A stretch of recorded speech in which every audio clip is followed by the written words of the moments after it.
welcome to Lafayette United Methodist Church.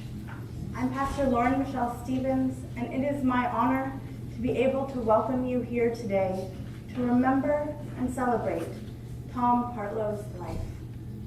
Your presence is an affirmation of your love for Tom and support for one another. We also lift up all those unable to be here today, for we know they are here in spirit. A few housekeeping items. We ask that you please help make room for everyone by sitting close to one another in the pews and scooting towards the outsides if you're able. An accessible restroom is located through the double doors in the adjoining room at the back of the sanctuary. For those of you who parked in the back parking lot, we have alerted the company in charge, and if you accidentally get a ticket, please just bring it back to the church and we will take care of it. The music for today's two hymns can be found on a double-sided insert in your program. And so when the time comes, we invite you to follow along using that insert. Following the service, you are invited to join Tom's family for a reception in the fellowship hall, which is through the back double doors and across the walkway, and the ushers will help guide you in that direction. And now, we come together in grief, acknowledging our loss.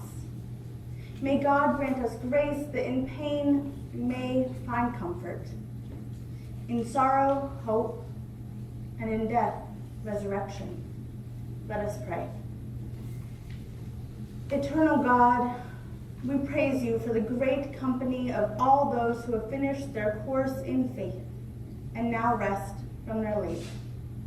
We praise you for those dear to us whom we name in our hearts before you. Especially we praise you for Tom Partlow, whom you have graciously received into your presence. To all those who have gone on before us, grant us your peace.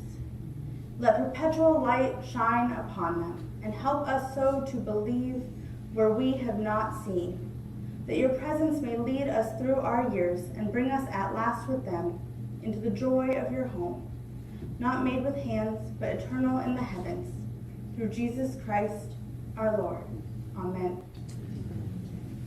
And now I invite you to stand as you are able and join together in singing hymn number 92, For the Beauty of the Earth, verses 1 through 3.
Chapter 13, verse 4 through 8a and 13.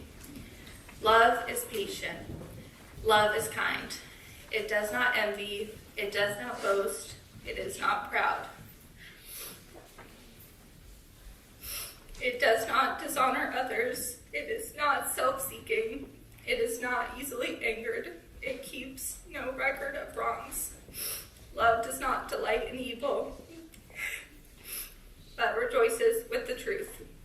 It always protects, always trusts, always hopes, always perseveres. Love never fails.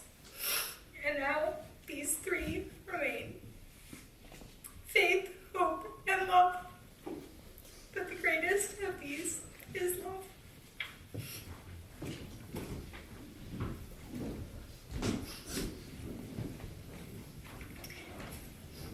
And now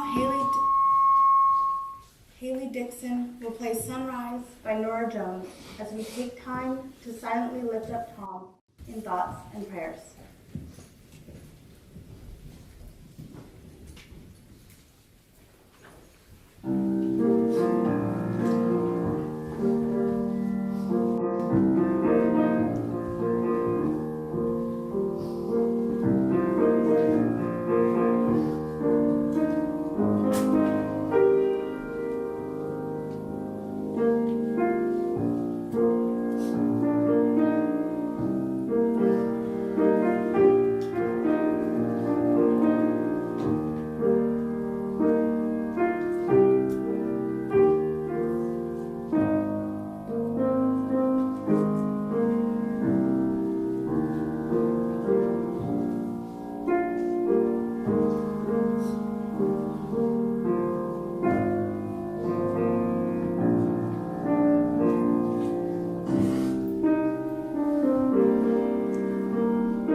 second scripture reading is Psalm 23.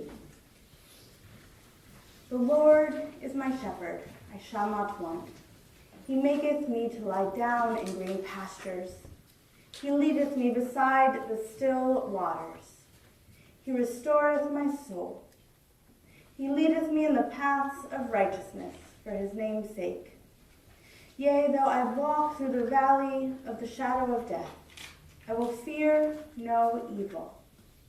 For thou art with me, thy rod and thy staff, they comfort me. Thou preparest a table before me in the presence of mine enemies. Thou anointest my head with oil. My cup runneth over. Surely goodness and mercy shall follow me all the days of my life, and I will dwell in the house of the Lord forever. Word of God for the people of God. Thanks be to God. I had the privilege of getting to know Tom during my almost 3 years here with the congregation. It is impossible for me to think about Tom without picturing how his smiling face always beamed up at me from the pew over there.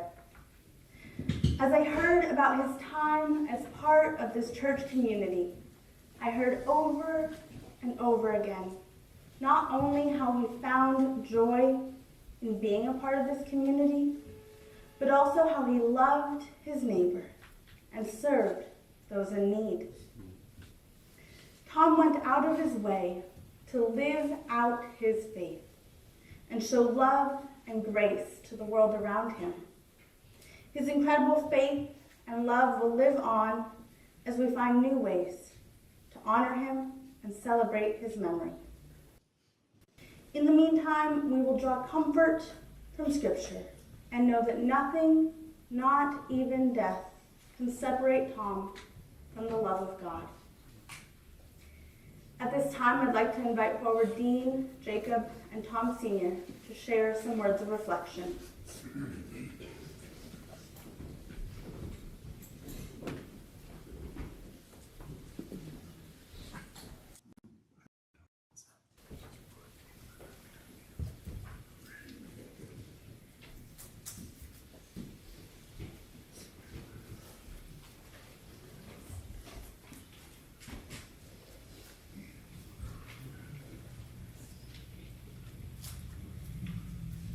First, I would like to acknowledge the loved ones that could not be here today, particularly my mom. My mom loved all 3 of her children unconditionally and with abandon. We could do no wrong in her eyes. Me, as the baby of the family, which I took full advantage of. My sister, Angela, her only girl and best friend. And then there was Tom, her firstborn son, whom she had a complete crush on. My brother Tom and my mom at his place of work in Santa Barbara, Don the Beachcombers. Mustache, this very fancy uniform, a big tray in his hand and his arm around my mom. And with looking at her, look at him, you could just see nothing but a proud mama bear, nothing but love for her children. We'll miss you, Tom. We're here to share memories of Tom, and by sharing memories, we honor his life and how he enriched ours. We share together in our grief and look toward a future that is better because we shared a little time together with Tom in this big, crazy world. Angel and I have been sharing a lot of memories about our big brother, and we want to share some small, random memories with all of you. Some may have lessons we can learn, and some are just the hero-worshipping memories of a little brother, or as my sister likes to say, Tom was always just that cool older brother. Let's begin with Tom's room in the teenage years. It was that mysterious dark teenage boy's room. It was dark. He mounted speakers up in the corner. to music for the younger audience. He had a waterbed, a very cool stereo system.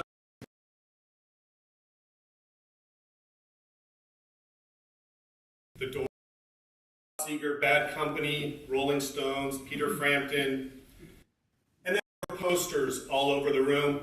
And my sister just recently reminded me of an argument he had with my mother about the Farrah Fawcett poster.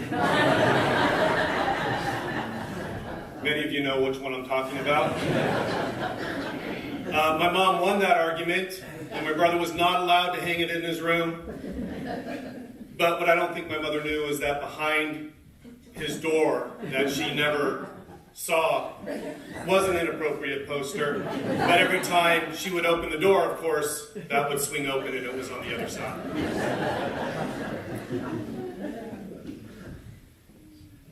My big brother was quite proud of his 68 Mustang, white paint job, red interior, that I've only learned recently that Angel and her friend Kelly would actually take cruising in downtown Walnut Creek. Did he know you took it? He found out at Nessa's wedding. Oh, okay, he found out decades later. I was thinking, wow, my brother was really generous with his prized car. Shortly afterwards, they actually outlawed cruising in Walnut Creek. I'm sure there was no association with that.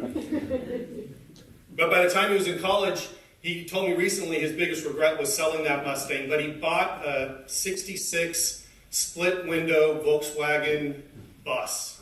It was blue, and I remember when he came home from college one time, before he was actually to head back to UC Santa Barbara, he called me out to the car and I hopped in the front seat with him in his van on the Mexican blanket that was covering the deteriorating interior auto upholstery.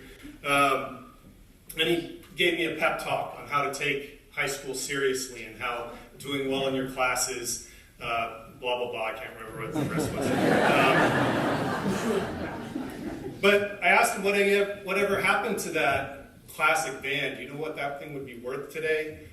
He said he and a friend left it burning on the side of Highway 101 after a backpacking trip. When they couldn't make it all the way home, the van caught on fire, burned down, and they hitchhiked back to UC Santa Barbara. So my sister and I wanted to make sure that you understand we had a cool older brother. Let's talk about some of the traditions. He was crazy about the holidays. Halloween, for one. He dressed up for every Halloween. Maybe it's because he went to UC Santa Barbara, and rumor has it Santa Barbara was notorious for some good Halloween parties. Has anybody in here seen Halloween? He enjoyed it. He liked to be silly, playful, put on a costume, and I think only recently took down the box to kind of get rid of some of those old costumes from storage. Now there's Christmas. Tom loved to celebrate all the holidays. Music was always playing a little bit too loudly with the football game on. We had the white elephant gift exchanges. And every year we watched the movie A Christmas Story. He loved that movie. Not only did he love it, he actually bought the lamp that the main character liked to hang, put in the front window of his house, to the wife's chagrin. He bought that lamp and he put it in his front window every Christmas. Then there's Thanksgiving. Thanksgiving was a good example of Tom's big heart. Everyone was invited to his house for the holidays. Just this year, he kept repeatedly saying to me, do Emily and Ian know if they have any friends at college that don't have a house? I'm like, yeah, I'll let them know. I let them know, and then next time I'm talking to him on the phone, he's like, no, do they know if there's anybody that doesn't have a place for Thanksgiving, they can come to our house? When it came to the holidays and those celebrations, he was always including people. He always said, yes, of course, we can do that. Bring them. And actually thinking of Tom and the holiday dinners that we sat around his table, It actually restored my faith in humanity and in people. We are often, there's so much divisiveness. But what actually more recently has warmed my heart is picturing Tom and his table at Thanksgiving or Christmas and how open he was to everybody. Yes, you were included. Yes, you were welcome. Yes, he loved you. And I need to picture that anytime I start to feel disappointed or down or divisive or angry. Because I think across our country, across our world, when it comes to those holiday meals, the majority of us are just like Tom. Yes, everybody is welcome. Then there are the Twain Harte memories. Twain Harte Lake up in the foothills of the Sierra Nevada, just above Sonora. He loved traditions with family and friends. We grew up going to Twain Harte for 2 weeks, every 4th of July, swimming in the lake, lounging on the rock or docks in the middle of the lake, reading papers and magazines on the beach with the Craig family, swapping recipes to cook and places to travel. Every evening, eating barbecue on my dad's barbecue on the deck, having some corn on the cob, and finishing the night with my mom's favorite dessert, M&M sundaes. Over the years, a favorite memory of mine of Tom and Donna is the two heading to the lake in the evening to listen to live music and dance under the stars by the side of the lake for a lake fundraiser. Tom kept that Twain Harte Lake tradition alive after my mom passed. He continued to rent a cabin and take his family there, play putt-putt golf, spend time with the Craig family, and he always invited the rest of us to come and attend and be there. Some more recent memories. Tom laughed with me recently when he shared how he might be becoming the crazy man of downtown Lafayette. He described how he would go downtown to his favorite coffee shop, and if it was crowded, he'd always offer a spot at his table to somebody looking for a place to sit. And he would ask them, "How are you doing?" And then he'd pause and say, "No, how are you really doing?" And he tended to do that a lot. He'd ask people how they're doing. And then he would follow up and really want to check in and say, no, how are you really doing? And I thought of this just recently as we banter back and forth and ask each other how we're doing. Maybe we need to check in with the person that is so concerned with how you're doing and see how they're doing. Recently, he called me one morning after he had his coffee downtown to tell me he stopped to buy some cookies for Donna and himself when he noticed a woman in a wheelchair with an attendant who was distracted on their phone. The woman appeared to not be aware of her surroundings, so Tom approached and asked the attendant if he could share one of those cookies with the woman in the wheelchair. The attendant replied minimally, saying, "She won't understand, she won't hear you."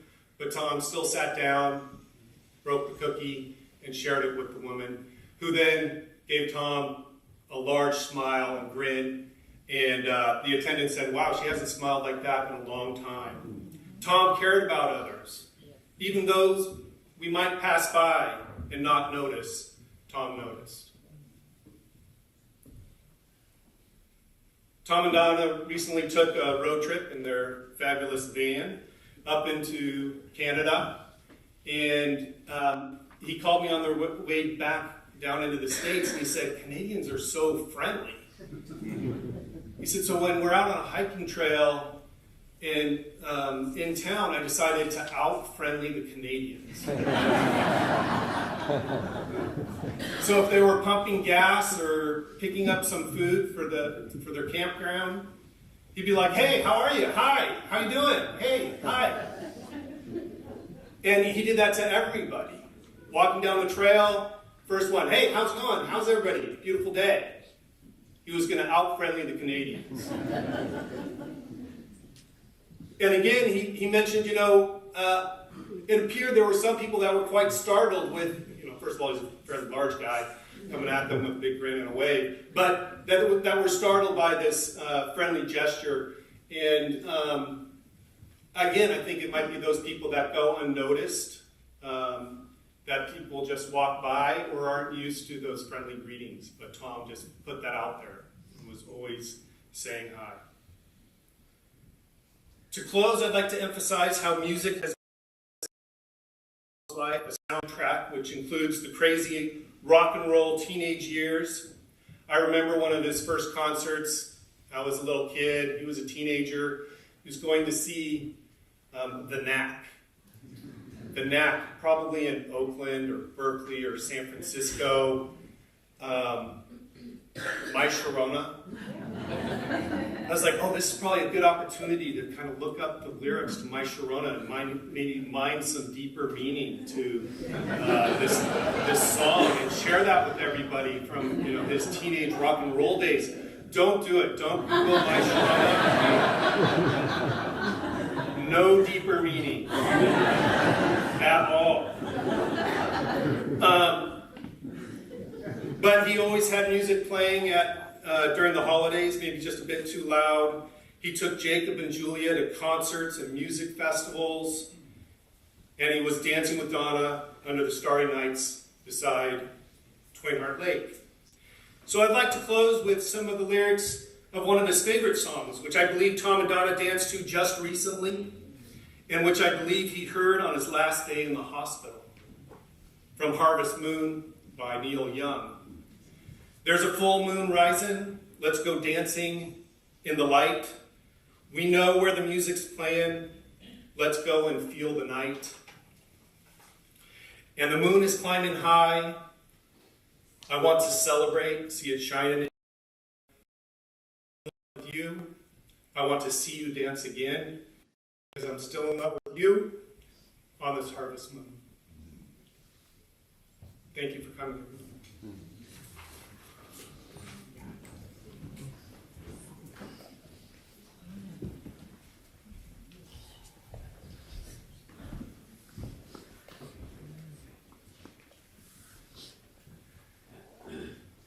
Hello, everyone.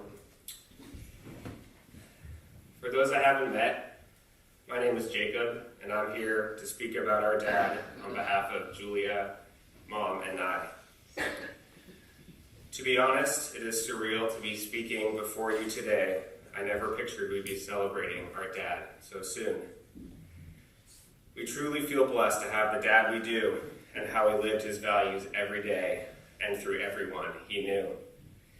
He always seemed to know what the important things in life are, and I wanted to talk about those values today. One of those was being dependable and generous with his time. When Dad made a commitment, whether to himself or to others, he followed through. You could always count on him. He was on the board of directors of Goodwill Oakland and the Leukemia Society, and he was committed to getting people back on their feet. He would drive strangers to their chemotherapy appointments as part of Road to Recovery, providing patients with transportation and emotional support when they needed it the most. He was an active member of this church, and he was twice a chaperone for Julia and I's summer volunteer youth group trips across the West via Sierra Service Project. And he cared deeply about his employees and business colleagues. He always inquired about their families and their well-being. Why did our dad do these things? It wasn't for accolades or attention. Over the last month, I've been hearing more stories of what my dad did that I had no idea about. To sum up his attitude in one phrase, written on this wristband he wore for years, including his time in the hospital, was because I said I would. A reminder for all of us that what people remember is not what you say or what you believe, but what you did and how you made them feel. Another of Dad's values was prioritizing experiences over possessions. He brought an urgency to life that rubbed off on others, a focus on exploring the beauty of the world and meeting incredible people along the way. He deeply understood what made life worth living, that indescribable essence of life. As a family, we were fortunate to travel to Costa Rica, Italy, the Caribbean, Austria, and Switzerland together growing up, along with many other smaller trips, Twin Heart included, that are too numerous to name here. He reached the top of Mount Shasta, Mount Whitney, Half Dome, multiple times with family and friends, prodding us to go on these trips so we could revel in the highs of accomplishing these feats together. Dad's attitude to face your fears and take on tough challenges has had a profound effect on me growing up. When I was 14, my dad's Christmas present to me was announcing that I was joining him, my uncle, my grandfather, and my grandfather's men's group on a river rafting trip down the Grand Canyon the following spring. When Dad told me this, I cried. I was afraid of this undertaking and I didn't want to go. After months of trepidation, we went on the trip and had an incredible experience together, braving the rapids, exploring the canyons, hiking out of the Grand Canyon together, and along the way, taking great strides into becoming the man I am today. Upon reflection, it is a highlight of my life and a treasured memory of my father. My dad taught us to take on new challenges despite our fears, and we will continue to carry this growth mindset wherever we go from here. Rather than wait for a retirement, over the last 10 years, my parents continue to travel, visiting Vietnam, Cambodia, Cuba, and Norway, and then the final frontier of Alaska multiple times. They bought a van and traversed the West together, soaking up the outdoors and sending countless photos of their latest gorgeous campsite. This is where I was going to mention the out nicing the Canadians part. But I think we get the idea.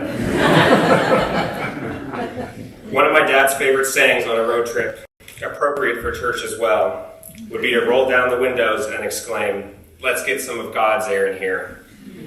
He lived a good life, not because of the amount of years in life, but as he would always say, in the amount of life in years. In short, at the core of Dad was a deep love for his family and friends, frequently spoken and acted upon. Over the last month, I've been frequently reflecting on something Dad once said to me: "You're going to be a better man than me." With all of the love and admiration shown from everyone in this month for such an incredible man, this has at times seemed like a daunting task. Upon reflection, however, I think I understand what he meant. Instead of a hurdle to overcome, he means it as a call to inspiration for all of us to make the most of our time here on earth.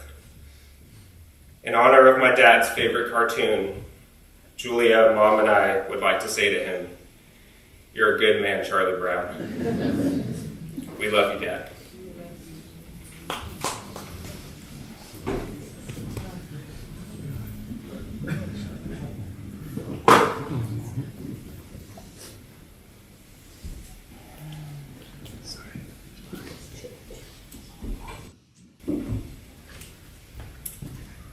Boy, that's tough to follow. Look at all of you. Thank you so much for being here. I'm the one speaking for the older generation, those who are not here. I'm going to tell some stories about my son, Tom, and what they meant to me as a man. First, I would like to say, I want to remember, first of all, there are some things here that were said that reflect Angel on you. And I'd like to say those right off the bat so I don't forget. All right? And that you asked your big brother for some wisdom, and he said, "Don't kiss if you don't mean it." Right?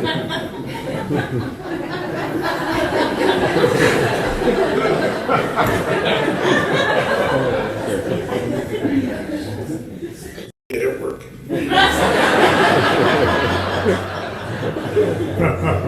No comment. Right. Now the other thing regarding that car left burning on the side of the road, I remember he called one time and said, "Dad, I'm driving the van," and I go and I put my foot on the brake. He's in Santa Barbara, going to school there. I put my foot on the brake, and it doesn't stop. So I said, in all my wisdom as a parent, "Well, what are you going to do about it?" I don't know what he did, but I know he solved the problem. With Dad saying, "I'm not here to solve your problems now. Solve your problem. You'll grow from that." And he did. So with those behind, before I forget them, I'm going to share some fond memories and pay tribute. But in order to talk about Tom, I have to talk about his mother, Penny, who was passed now 14 years ago. And when she was pregnant, she worked up until delivering that evening or the next morning. And where she worked, Linda, you'll remember this, Tony, if you're here somewhere, at Getz in the city. She worked the jewelry case. Now, Getz was like Costco back in the 50s, 60s. And the way she would get through a day at Getz, or actually through day to day in her pregnancy, were two things: cinnamon teddy bears and licorice dots. There was also tab and cigarettes. That's another story. We're going to keep this with, and so she's like for Halloween she went as a pumpkin, and it was perfect. She had a big orange moon, big pumpkin on her belly, and I thought she cheated, but anyhow, I had the impression that when my son was born, he would smell like cinnamon teddy bears. So, no way. I'm learning. I was so wrong. That was into the first few weeks. And then I realized really what life was like for Tom, because the good Lord decides to put odor in diapers after around 5 weeks. Then I knew as a parent I was in for a difficult time. And those were the times when you had to use sharp implements to put diapers together. Yes, you didn't stick things, pull things up. It was a difficult job. So I want to tell you now about the first time Tom got us evicted from an apartment. Now you look at this, you think smiles and all gentle. This guy, it was about 8 months. We were living in Daly City at one of the Dolger rentals on Forest Grove Drive. We were living in a 2-story multi-unit where we had so many young couples as friends then. We were in our early 20s, believe this? Early 20s with children and married. Now, we're upstairs. My son has a crib in his room. Dolger does not allow carpets or rugs, wooden floors. And Tom was a rocker. So the music you're talking about started off probably in Penny's womb. So he would rock his crib in his room, a across the room. And sometimes hanging it up on the doorknob, so we couldn't get in. But anyhow, for some reason, the older neighbors downstairs, I think there were 33,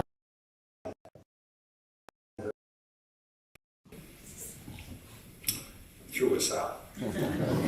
Actually, they got us a better place. Single story, only attached on one end, still on Forest Grove Drive, still the same friends. I said the first time, I just said that for impact, and it worked, didn't it? Now I'd like to move on to, I was going to talk about Twinehart now. I know, I took it all. You took it all? Yeah. I went first 5 minutes. Throw that card out. So I'm going to move right to pumpkins. Now, I talked to the men's group back a couple of weeks ago, right after Tom passed, and Tom and pumpkins. Penny and I, we had a Mercury station wagon, a blue Mercury station wagon, not the big one, but the medium size. And we go over to Half Moon Bay to pick up a couple of pumpkins for the family. We came back with 40. But I had talked to Tom and said, Tom, would you like to sell some pumpkins and make some money? He said, sure, Dad. I said, I'll tell you what, I'll lend you $10. And we'll get as many pumpkins as $10 we get us, and then you can go door to door and sell them. In Hayward, we lived on Tulip, 1815 Tulip in Hayward. You can go door to door and sell these pumpkins. So we talked to the farmer and we said, look, we're not going to be greedy here. We'd like to buy the pumpkins for 25 cents a piece, and we'll buy small ones, medium ones, and large ones. We'll do it. We're not going to take advantage of this. So can we get 40 pumpkins for $10? And that's why the Mercury was look. We didn't have room for you, did we, Angela? And we left her in Half Moon Bay for the next term. But we loaded and we get home. Now the thing, and all this logic and how you're working with a child to develop character and knock on doors, all of this sort of hit its first bump when we realized we didn't have a wagon to carry these pumpkins. So a neighbor 2 doors down had a wagon, and so he hired the neighbor to pull the wagon and go with him. He was going to give the neighbor $1. So he goes out, and I said, well, before you go, Tom, what are you going to say? Want to buy a pumpkin? I said, Tom, you have to have something else. And so we worked, and eventually I said to him, okay, now I'm going to close the door. You come ring the doorbell. So he rings the doorbell, and I open the door. I said, yes. He says, I'm selling pumpkins with personality. A couple hours later, he comes back. He sold them all. I said, how'd it go? How are the neighbors? He said, well, there's only one person that wanted to buy 2 for 1. I said, well, did they sell it to him? He said, yes, I did. I said, do you realize you lost money? Now, you think this story has a happy ending, but I'll tell you, it's not happy when me, the lender of $10 to my son, trying to get the $10 back. So here's this little squirt, and I say, and he's happy, he's got money. And I said, give me my money back. He said, what do you mean, your money? I said, you wouldn't have even gotten any of this unless you got $10 from me to start this. I'm the bank.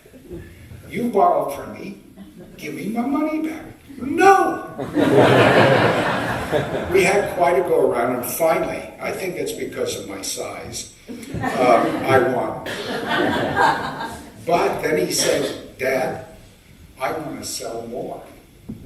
So we ended up getting 40 more pumpkins. He ended up selling all those also, and I think that's why He did not have fear in talking to strangers. He could knock on a door and have no idea what's on the other side until the door opened. That's one of the lessons that he learned in growing. Now, when he was 15, he had the opportunity to have a very good friend here in the audience somewhere. Bob's here. Hi, Bob. He's one of the men in my men's group. We've been meeting together since 1986 and talking about life's journey. And all of us have had quite a journey. But Bob was going to leave his business and go into a new business. And one part of his business was selling a special battery for a portable piece of equipment, non-destructive test equipment that checked welds. And this battery, you could buy it from the manufacturer. It's like taking your car to the dealership for this much. Or you could buy the battery from Bob, pay this much. And Bob and Tom struck a deal where Tom bought the business from Bob, and through high school, from 15 through graduation, he manufactured, which meant that he had to have his inventory, had to have things manufactured that he had to take care of, had to take care of creating this battery that fit this special piece of equipment, pack it up, ship it, bill it, invoice it, get the money, pay his debts. And he did quite well in that and enjoyed. He never asked us for money.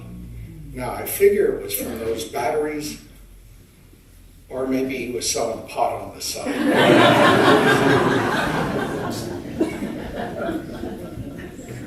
I wouldn't let it. You hear this, Tom? I'm just making fun of you. A couple of things I'd like to mention about the University of UCSB when he was down there and he was working at Don Beach. This goes to his character again. Ted and I, when he's a junior in university, Angel starts school, so then we have two in university. That year, we never saw a bill from Tom. And he double majored and went for 5 years. Never saw a bill. He was making enough in salary and tips, starting as a busboy on the Beachcomber and then up as a waiter.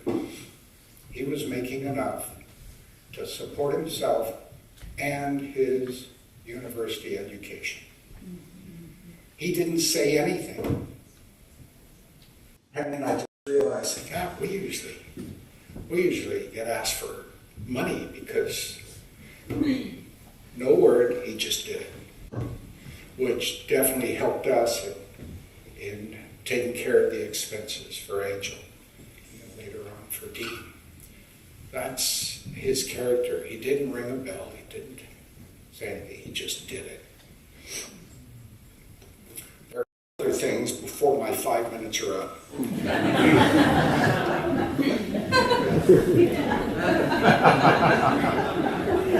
One of the highlights, I feel, when you have a young man who finds the woman he loves and how he goes from a little boy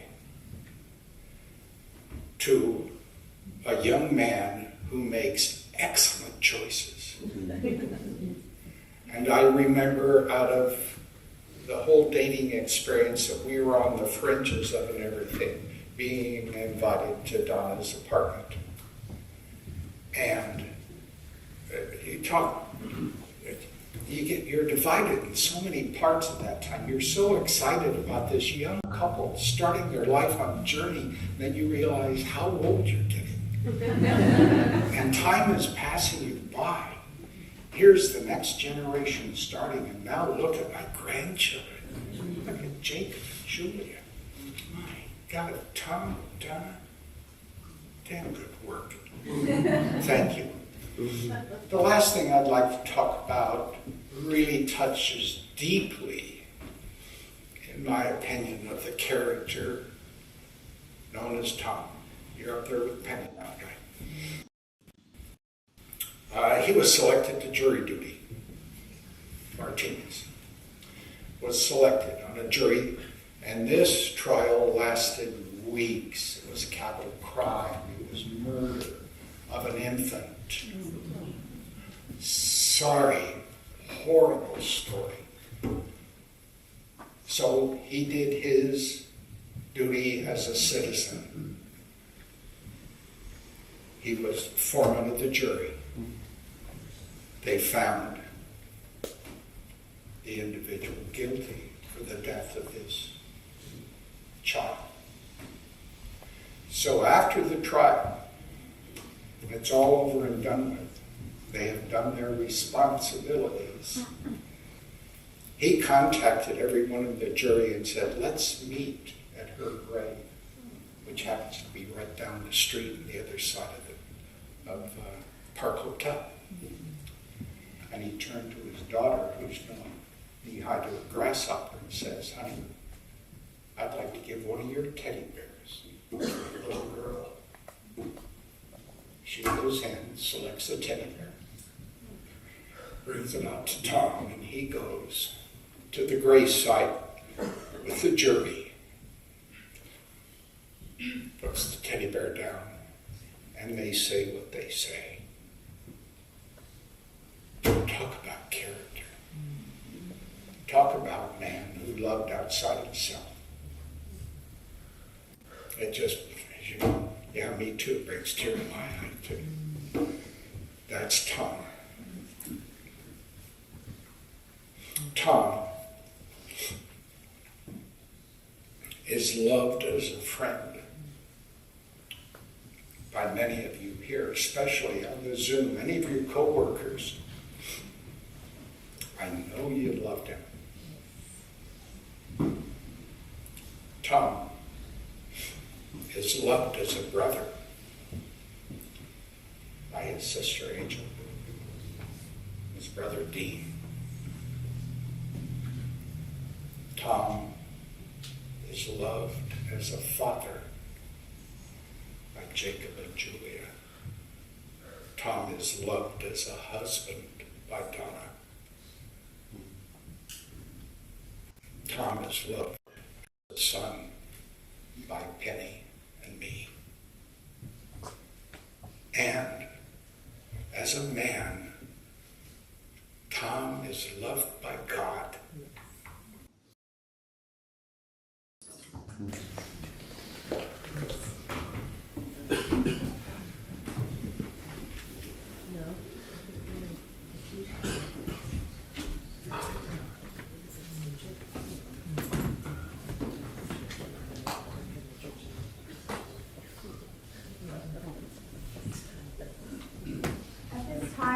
I invite you to stand as you are able and join together in singing hymn number 378, Amazing Grace.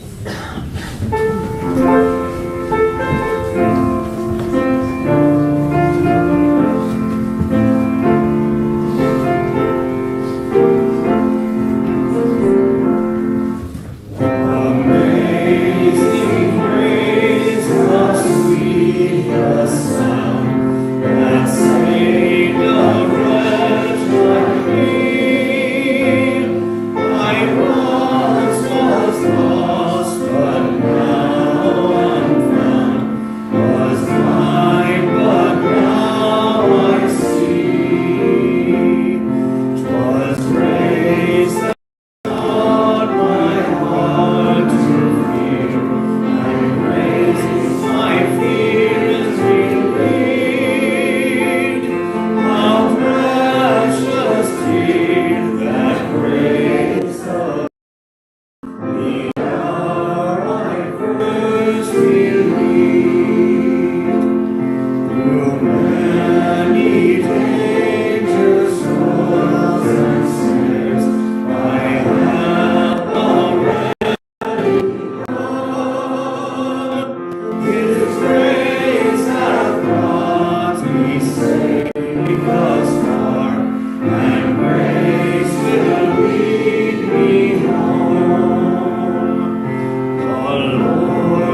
You may be seated.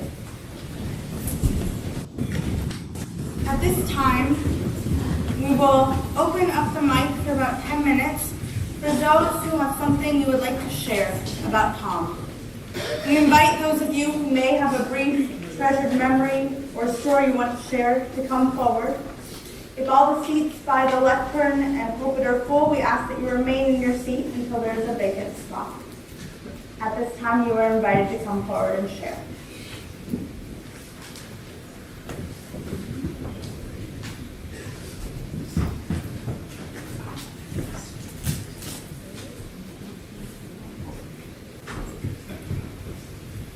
Good afternoon. My name is Joe Genovese. I'm a friend of Tom's. And so I'm the guy in my family that gets asked to say things. And it's pretty easy. This is not easy. I wrote a very lengthy speech. I won't go through it. But in the interest of time. But I do want to share Mr. Partlow. I grew up in Walnut Creek on the east side. I didn't know the south side made such good men. Wow. Just knowing Tom has been an honor. It's been a joy. I want to tell you something. We're talking about a man with character. I met Tom 35 years ago. And in 1984 or so, our house had some problems and we had to get moved out, and we were put up at the Walnut Creek Marriott. And I don't know, Jacob doesn't remember this, but I've shared this story with him. My family, we were put up in the hotel, and one day I get a call from the lady at the reception. She said, "Hey, there's a guy down here with a little boy and a basket and for you." So I came downstairs and there was Tom, big grin, big basket of food. And I'm like, what are you doing here? He goes, "Man, you're out of your house. You got moved out of your house." That was Tom. Encapsulate everything. I'll go quick on this. Tom died on December 3rd. And about a week later, I received a package at my house. And I opened it up. I figured it was something come for that family for Christmas. And I opened it up, and there was a wind chime in the package. And when I looked down, it had it was from a friend of ours, Mike Sharp. I'm sure, Mikey, are you here? I'm sure you are somewhere. And, the saying on it said, "When tomorrow starts without me, don't think that we are apart. For every time you think of me," I'm right here outside my window, and I see it every day. About a week later, I received a gift from Paul, another good friend, of a picture of Tom and Donna, Terry Lynn, my wife, and I, and Bob and Liz. And we had a magical time celebrating our 60th birthdays together in Manhattan. And thank God Tom has those long arms, because we got the selfie to prove it. Polly, thank you. Donna, I love you, honey, and I hope and pray you get through this time. We're here for you. Thank you.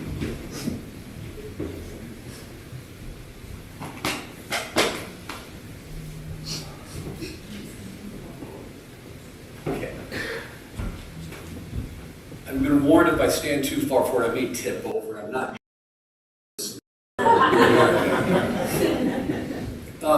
My name's Bob Carrington. Don't exactly remember when I first met Tom, but based on the age of our kids and things we've done together, it's 30-something years. The Partlow men really nailed most of my material. Tom's not the crazy man of downtown Lafayette. He's had a very long term as the unofficial mayor of Lafayette Plaza. So yeah, that was him. And I've been fortunate in some of the best moments in my life have been spent with Tom on some of those mountaintops, running hundreds of miles together through asphalt or trails, fishing adventures, all kinds of stuff. A couple things I want to hit. One is, you've all heard about Tom. We have a very close group of guys that do a lot of adventurous things together. And it was always, Tom was the, as you might imagine, and probably aren't surprised, he was usually the lead dog on the sled team. If we were going someplace, Tom was going to drive, which was good because some of us like to have a little too much fun, so Tom was always the responsible one to make sure we got home and we were having a little too much fun. Even our friend Twan, we adopted into our group a guy who was like 20 years younger than us. He came up with the great nickname that stuck with Tom for a long time, GHM, and that stood for Grand High Mentor. That was Tom. He loved taking that role on as well. But what I want to get to is if you're fortunate enough to spend the journey of life with a really good friend, you get to see an evolution during that journey. So all those great qualities that people have spoken about with Tom were always there. But what I saw in Tom and the evolution was they really came to the forefront so much more in just the last probably 5-6 years, something like that. And just a couple little stories. So, Joe mentioned for our birthdays are September, Joe, October, Tom, November, Mason.